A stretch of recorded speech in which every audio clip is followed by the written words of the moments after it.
Well, this is a very significant breakthrough because it's broken the deadlock, really, and the standoff between the Baroness Hallett, Lady Hallett, the retired appeal court judge, and the government in particular, and also Boris Johnson, over the handing over of all this material that she wants for the inquiry. Primarily, a lot of diary entries and WhatsApp messages. Now, there was the battle between the Cabinet Office in particular and Lady Hallett had looked as though it was heading for the courts and a legal battle. Now, Mr. Johnson here has said, look, it's not me that's holding things up, it's the government, with this dramatic statement in the last few minutes. He says that all his material, WhatsApps, notebooks requested by the inquiry have been handed to the Cabinet Office in full, and in unredacted form. Now, this really is putting a challenge to the Cabinet Office, to the Prime Minister and other senior government ministers to hand them over to Baroness Hallett exactly as they are. Now, he goes on to say that he urges the Cabinet Office to disclose them to the inquiry. So this is Boris Johnson really catching the Cabinet Office a bit off guard, probably. The last development we had late last night, or during the course of the evening, certainly, was the Cabinet Office in a very hard-hitting statement saying, no, we are not going to hand over all the WhatsApps and diary entries because a lot of them are, as they put it, irrelevant and contain the private lives of many government staff, officials and employees. Government employees are entitled to a private life, the Cabinet Office said in its statement. So, Mr. Johnson is saying that the Cabinet Office has had access to this material for several months, not just a few weeks or so, several months. So this is really Mr. Johnson throwing down a challenge to Rishi Sunak and indeed Oliver Dowden, who is the minister in charge of the Cabinet Office. He said, and he also, in a challenge to the government, has said this: he would immediately disclose his material directly to the inquiry if asked. So the ball really is in the government's court now, because Boris Johnson has moved swiftly ahead of the next deadline, the 4 p.m. deadline tomorrow, to assist the inquiry and, you might say, embarrass Rishi Sunak and the government. Now, he says that he understands the government's position, that position being that some of the material's irrelevant and that handing everything over could be harmful for government business in the future and be unfair to employees because it would include material that was nothing to do with their work. He's perfectly happy for the inquiry to have access to the material in whatever form it requires. He insists, he said this before, that he's cooperated with the inquiry in full from the beginning and continues to do so.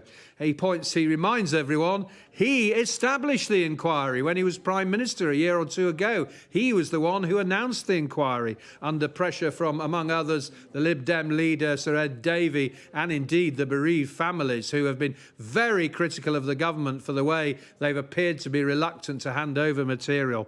He looks forward to continuing to assist the inquiry with its important work. So, this is a blow struck by Boris Johnson against those who claim that he's holding things up, that he's involved in some sort of cover-up. And the pressure now will be on Rishi Sunak and the government to act, to hand over Mr. Johnson's material, WhatsApps, diary entries, and so on, or he's going to do so himself. Now, there are those that they claim that the government has actually been using Mr. Johnson as a sort of defence mechanism, because what they really want to do is protect WhatsApp messages, diary entries and so on of senior ministers like the former Chancellor Exchequer and now Prime Minister Rishi Sunak, Michael Gove and others who were involved in all that COVID planning a year or two ago. So, decisive blow struck by Boris Johnson here. It's now over to Mr. Sunak and the senior members of the government to respond by handing over the inquiry,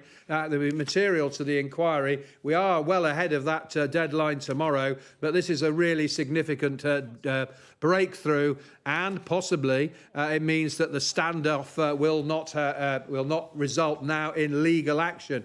If the government does decide to pursue a judicial review, as they've been threatening to do, well, Boris Johnson can now hold his hands up and say, well, look, I've handed everything over. It's the government that's being obstructive and guilty of a cover-up. It's not me. So, a decisive move here by Boris Johnson. The big question, as you say, John, is what the Cabinet Office do next. The deadline is 4 o'clock tomorrow afternoon, isn't it? And they have all along held to this line that they didn't need to hand over anything that was, in their words, I think, unambiguously irrelevant to the inquiry. And they would argue that lots of these conversations have nothing to do with COVID. But why is it that Baroness Hallett is so keen to see them? Well, her argument is that, look, you asked me to hold this inquiry. I'll decide what's relevant and what's not. It's not for you, the government, to decide what's relevant. Yes, that phrase we've heard a lot in the last 24 hours, unambiguously irrelevant material. That's the charge. Her argument is, we will sift through all the material, decides what's relevant, and that's why they want it all. The government is arguing, as it did in a pretty hard-hitting statement last night, that this WhatsApp material includes stuff that has nothing to do with COVID. It's private stuff, it's personal stuff, it's not work-related. And as I say, in the statement last night, they actually said government employees are entitled to a private life. Well, it does look as though, from what's on the face of it, Boris Johnson is prepared to let his personal life be laid bare. So we are told he's handing over all the material.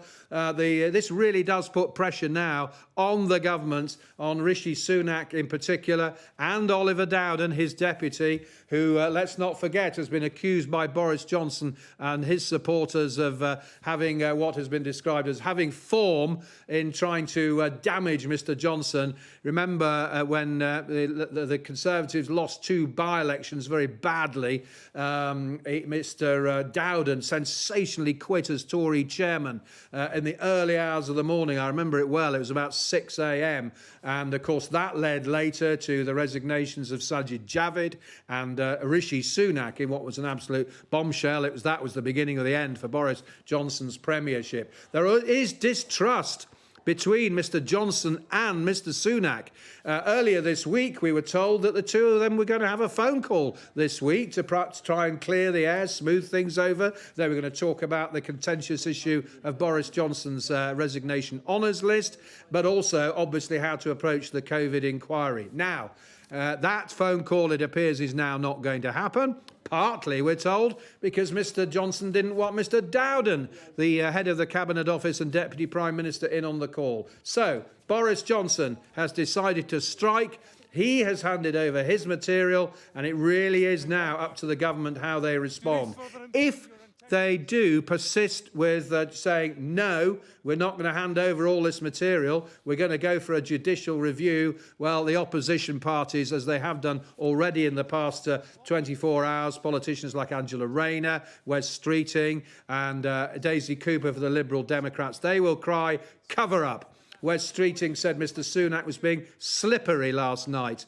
Angela Rayner's talked about the government having something to hide and a cover-up. And Daisy Cooper came out with the colourful claim that the government was using the dog ate my homework excuse for not coming up with all the material Baroness Hallett has demanded. So we await the response from the Cabinet Office.